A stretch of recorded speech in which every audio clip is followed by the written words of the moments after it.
তো বন্ধুরা, আমি আবার চলে এসেছি আপনাদের বন্ধু কৌশিক মুখার্জি আলোচনা করতে বিভিন্ন রকম যৌন বিজ্ঞান, তার উৎপত্তি আর আমাদের দেশে সেটা কীভাবে ধীরে ধীরে ছড়িয়ে এলো। আপনারা অনেকেই বা তোমরা অনেকেই কমেন্ট করেছো যে আমার যে আগের সিরিজ ছিল সেটা যেন কন্টিনিউ হয়। সেই ব্যাপারে তো আমি আগেই বলেছি, আরও একবার বলে রাখছি যে ইউটিউব আমাকে একটি সতর্কীকরণ বার্তা দিয়েছে। আমি সেটা বর্তমানে মেনে চলছি, কিন্তু খুব শীঘ্রই সেইটারে আপলোড করে দেবো যখন আমি এই সতর্কবার্তার বাইরে চলে আসবো। তো সেটার জন্য খানিকটা অপেক্ষা, বেশি দূর নয় বা বেশি দিন নয়। আর বর্তমানে আমরা যেটা আলোচনা করছি সেটা হচ্ছে যে যৌন বিজ্ঞান আর আমাদের দেশে সেটা ধীরে ধীরে কীভাবে ছড়িয়ে পড়লো। যেমন দেখো যে ইউরোপীয় শিক্ষা ও সভ্যতার সংস্পর্শে এসে ভারতবর্ষ এই গুরুতর বিষয়ে চিন্তা করতে শিখেছিল।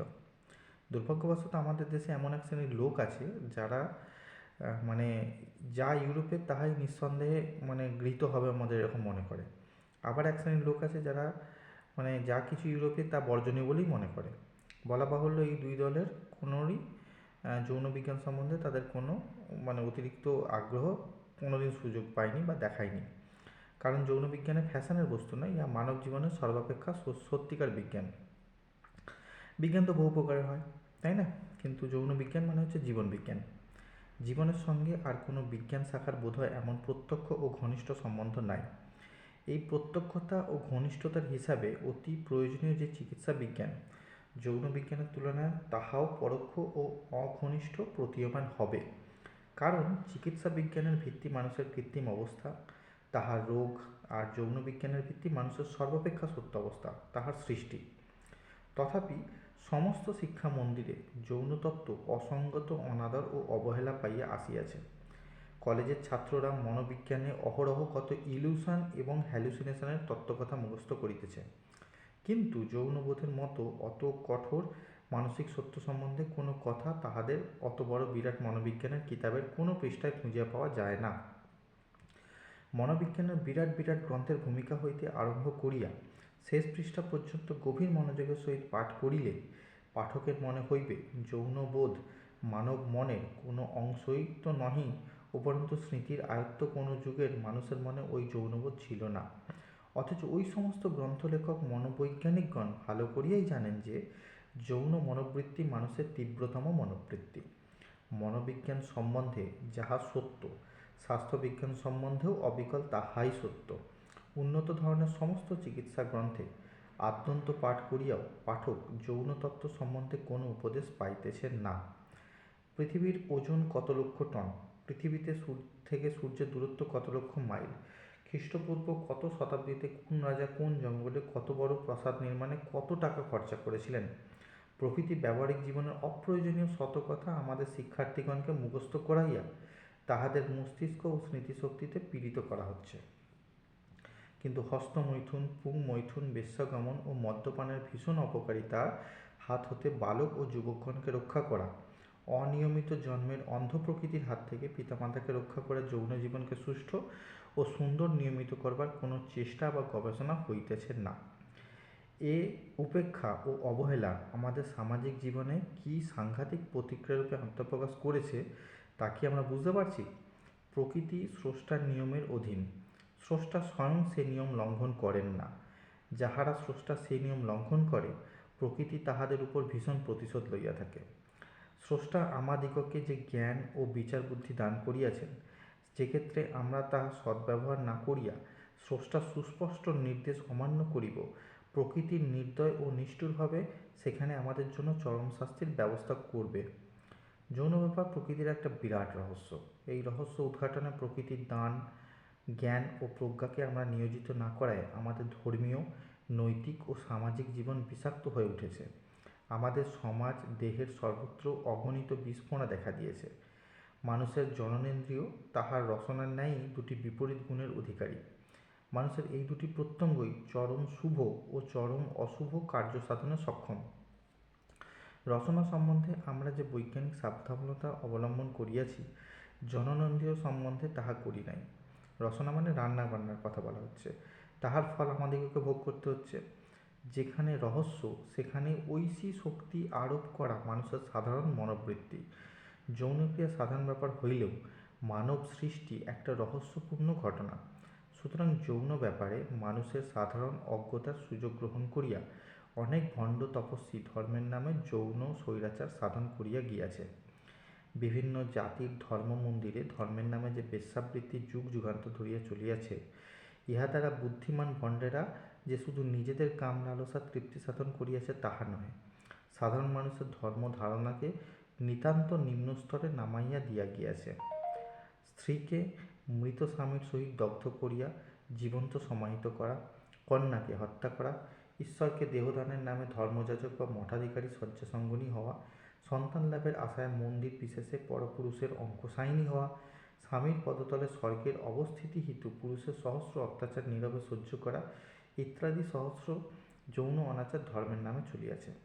ইহাতে যে নারী জাতের উপরই কেবল পুরুষের অবিচার সাধিত হইয়াছে তাহা নয়, ইহাতে পুরুষেরও অনেকখানি আত্মিক অবনতি ঘটেছে। সেই সত্য জানিবার ও বুঝবার অধিকার স্রষ্টা সকল মানুষকে দিয়েছেন। সেই সত্যকে প্রহেলিকার আবরণে গোপন রাখার অবশ্যম্ভাবী ফল হচ্ছে সে অপেক্ষাকৃত বুদ্ধিমানেরা জনসাধারণকে যেভাবে ইচ্ছা প্রবঞ্চিত করতে পারছে। জনসাধারণের স্বাভাবিক ধর্ম প্রাণতাকে আশ্রয় করিয়া ইহারা মানব কল্যাণের শ্রেষ্ঠ উপাদানটির অসৎ ব্যবহার করিয়া জগতের ভূয়সী অকল্যাণ করিয়াছে। ধর্মের অবিচ্ছেদ্য অঙ্গ যে নীতিজ্ঞান, যৌন অজ্ঞতা সেই নীতিজ্ঞানকেও পরিস্ফুট হতে দেয় নাই। মানুষের তীব্রতম অনুভূতিকে একটা কৃত্রিম আবরণের চাপে পিষ্ট করিয়া রাখায় মানুষ সমাজের বহিরাবরণের সহিত সামঞ্জস্য রাখিবার জন্য ভণ্ডামি আয়ত্ত করিয়াছে। সভা সমিতিতে দাঁড়াইয়া মানুষ অনর্গল বক্তৃতা করিয়া যে কাজটি তীব্র নিন্দা করতে পারে, মুহূর্তের পরেই লোকচক্ষুর অন্তরালে সেই কাজটি সাধন করিতে তাহার বিবেকে বিন্দুমাত্র বাধে না। সাহিত্য ও সমাজ জীবনের সর্বত্র একটা কৃত্রিমতা ও ভণ্ডামির আবহাওয়া বিরাজমান।